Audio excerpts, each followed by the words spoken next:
Vous étiez occupé ce dimanche soir? Pas de problème, la rédaction de Ouest France revient avec vous sur les faits marquants d'hier. Au menu du petit-déj pour accompagner votre café matinal, la fin de la 16e journée de Ligue 1, les résultats de la 11e journée de Top 14 avec la victoire du Stade français dans le derby francilien, le réveil des handballeuses françaises au Mondial 2017 et la victoire de Martin Fourcade l'élève de la poursuite à Ostersund. Ligue 1. Marseille s'en sort très bien à la Mosson. Marseille, neutralisé à Montpellier 1-1, laisse la deuxième place de L1 à Lyon, après la 16e journée de championnat dimanche. L'Ôme, en cas de succès, aurait pu revenir à 7 points du PSG.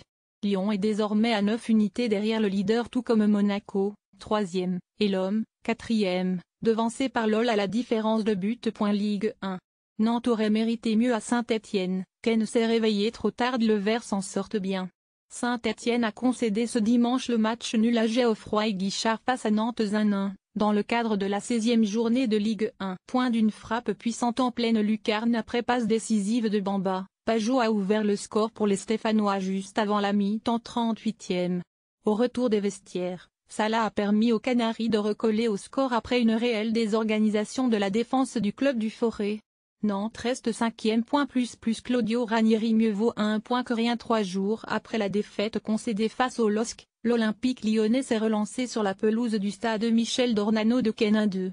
Les Rodaniens ont fait la différence dès la 10e minute de jeu par Niali Maxwell Cornet avant que Mariano Diaz ne double la mise en seconde période. 4e. Yvan Santini a réduit le score dans les derniers instants. Top 14. Le derby de l'Île-de-France est pour le Stade français. 3 essais inscrits dans la première demi-heure. Le Stade français a fait voler en éclats la défense du Racing 92, la meilleure du Top 14. Pour s'offrir dimanche devant son public une victoire 27-17 capitale lors de la 12e journée. Les Parisiens se donnent en effet de l'air au classement, puisqu'ils portent leur avance sur la 13e place, synonyme de barrage d'accession-relégation, à 8 points, et celle sur la 14e relégation à 11 longueurs. Dans l'autre match du dimanche, Clermont s'est rassuré face à Gênes. Handball. Les Bleus lancent enfin leur mondial 24 heures après la défaite inaugurale face à la Slovénie. Les Bleus se sont relancés face à l'Angola 26-19 au championnat du monde d'handball et se replacent dans le groupe A. Les tricolores retrouveront le Paraguay mardi 18h pour leur 3e rencontre dans la compétition. Biathlon. Martin Fourcade montre qu'il est le patron. Le sextuple tenant de la Coupe du Monde Martin Fourcade a remporté dimanche sa première course de la saison lors de la poursuite d'Ostersund. Le Français a signé le 64e succès de sa carrière et reste en tête du classement général.